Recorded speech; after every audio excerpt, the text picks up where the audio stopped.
Hi guys, Sam here. Welcome back to my channel where we talk all things budgeting, planning, saving money, and my family's journey to financial freedom. Today has been a very highly requested video. I've had messages asking how to even start budgeting. So I wanted to dedicate this video because there's a lot of people out there that want to start budgeting, but they just need some help guiding them in the way of just starting. So that's what this video is here. If you're interested in seeing it, then keep on watching.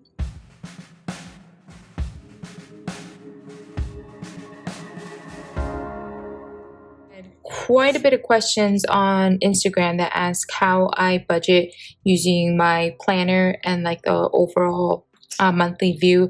And so I just wanted to give a quick run through of how I budget using this visual method here. So how I break it down, you absolutely do not have to buy stickers. I just love stickers. I love how it makes me want to keep coming back to my calendar view here because it's cute. But I started off using just the free calendar printables that you get off of Google or online. So first of all, I notate what my paydays are.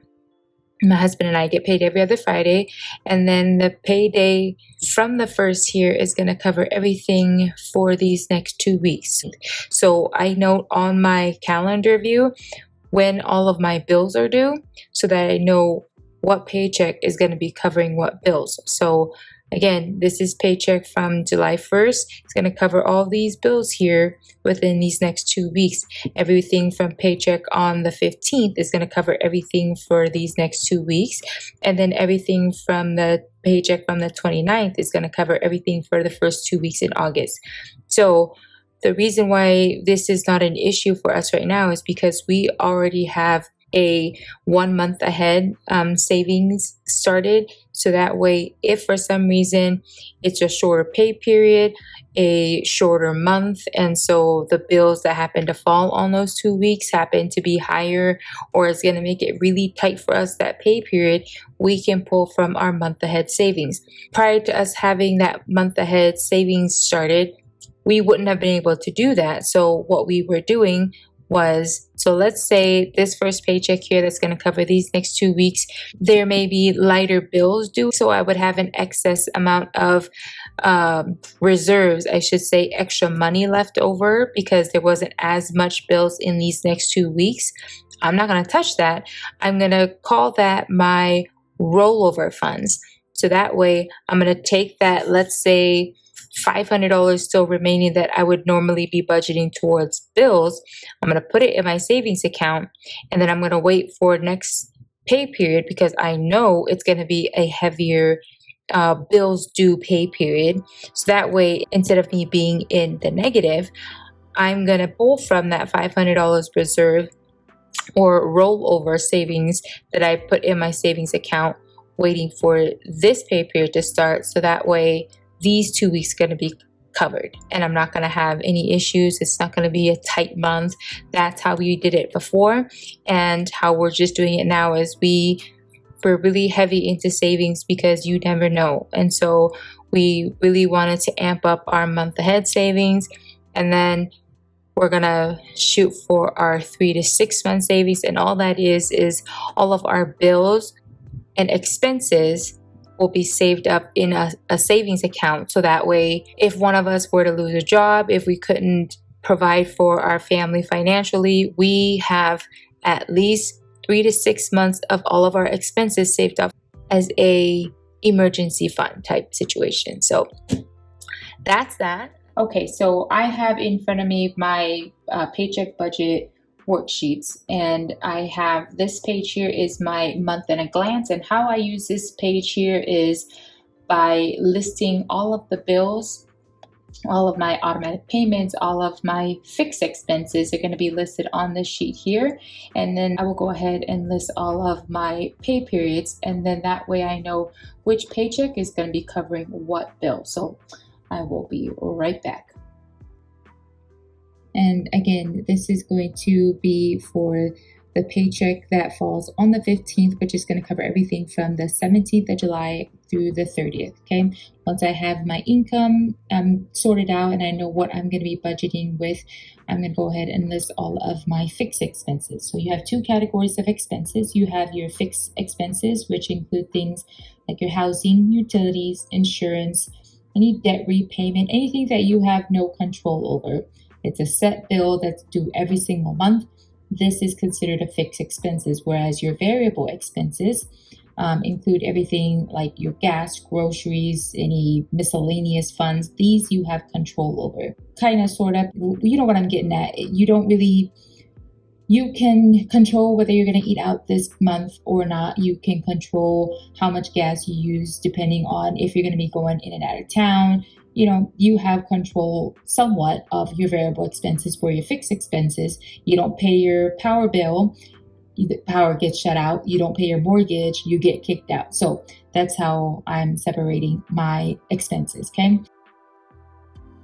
Now that I have all of my fixed expenses and all of my pay periods listed on my monthly overview, I'm going to go ahead and transfer everything over to my paycheck budget worksheet. Okay. I am a paycheck budgeter. This is the best method that's worked for me over the last 2.5 years, and I will continue to do this because I like looking at 2 weeks at a time. It's great to see a monthly overview, but for me, focusing on 2 weeks at a time makes it so much simpler for me. So that's what I use this sheet here for. And again, this is going to be for the paycheck that falls on the 15th, which is going to cover everything from the 17th of July through the 30th. Okay. Once I have my income sorted out and I know what I'm going to be budgeting with, I'm going to go ahead and list all of my fixed expenses. Total expenses for this pay period is $835. Then I'm going to move on to my extra debt. We are budgeting $400 for this, and this is going towards an extra debt payment for our truck, which is what we're currently working on paying off right now. Once that's done, I then move on to my extra savings.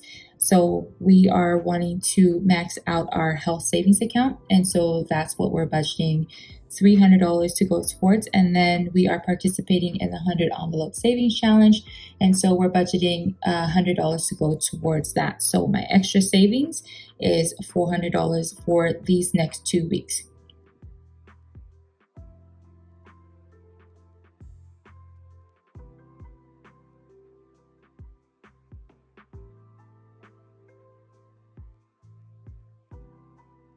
Next, I move on to my cash envelopes. And like I previously mentioned, this is all our variable expenses. This is typically what I use my cash envelopes for.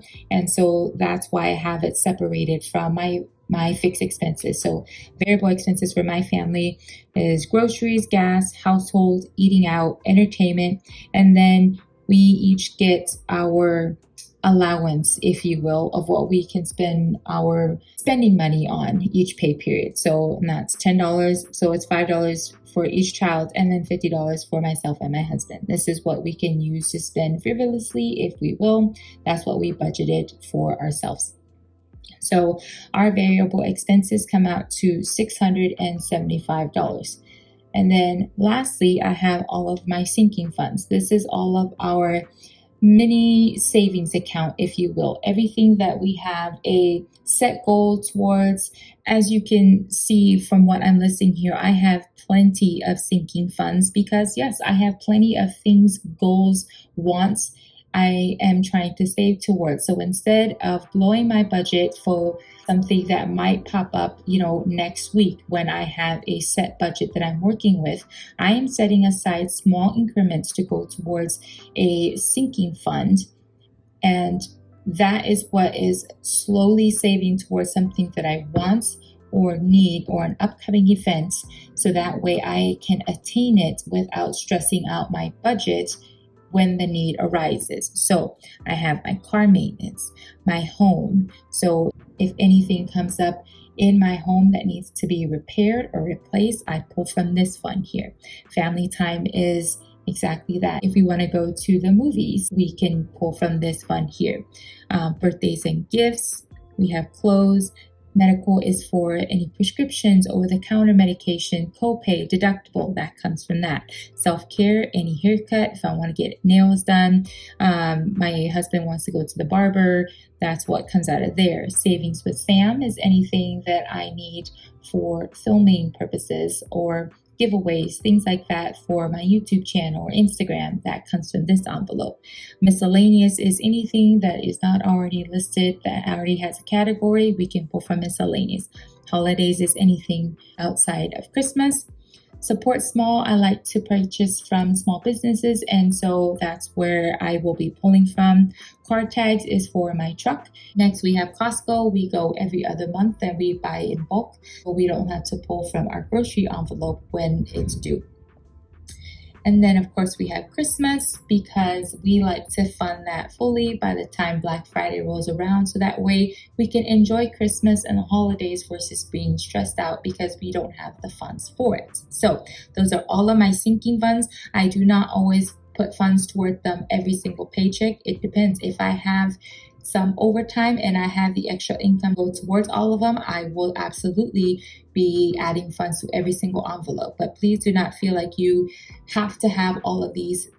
You guys, these are 2 years in the making. When I first started my sinking funds, when I first started this journey, I did not have all of these envelopes. I did not have all of these binders. I started with one binder, and just in this year, once I've paid off so much of my debt, I had extra income so that I had more envelopes to start and add funds towards. So that's why I have so many, but I started with only 3 or 4 envelopes and slowly started adding towards it. Okay, so I have a total of $2,835 that I am working with. My bills and expenses come out to $835. Extra debt is $400. My extra savings is $400. My cash envelopes total is $675. And my sinking funds total is $425. All of that totals out to $2,735. I have an extra $100 remaining. That $100 here is going to roll over towards next month because I know I have more bills due next pay period. And we're going to be without work because we will be on vacation. So I just am adding this as a buffer to help pay some of the bills that's going to be due next month because I know I'm not going to have any overtime to go towards it. So that is how I budget out each paycheck, and I hope this is helpful for you. If you have any questions, please go ahead and post them down below. And if you are new to my channel, welcome. Thank you so much for joining me. If you enjoyed it, don't forget to hit that like button, comment down below if you have any questions for me. And if you haven't already, go ahead and hit that subscribe button so that you don't miss any of my future content. And I'll see you guys next time. Bye.